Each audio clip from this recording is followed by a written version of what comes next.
जय प्रभु जगन्नाथ। आज विश्व युव दिवस उपलक्ष्य रे मोर ही कविताटी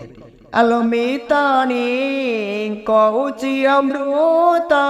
गप कहानी से कहानी को कानरे शुणिले लागिव तोते न अमृतवाणी केउ जनमरे करिले तप सुसंतान कोले हुअन्ति जात से सन्तानर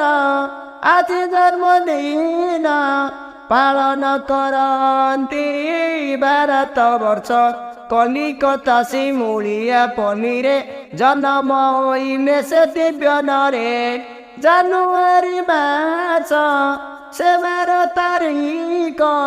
1867 मसीहारे आलो मिताणी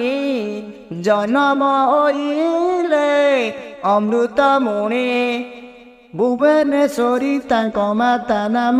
विश्वनाथ पिता शरण शुण ताकरी रचु जात होइले से धन्य होइगले से महापुण्य आलो मिताणी नाम नरेन्द्र टी अटेटी पुणी केते पाठ सीए कले साधन केते देश सीए कले भ्रमण भारत वर्षर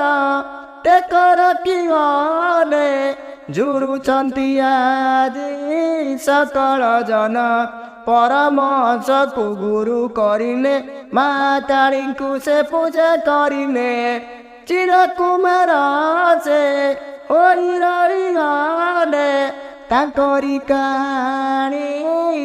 सरवे जुरे आलो मिताणी विवेक पुरुष होइले जानी।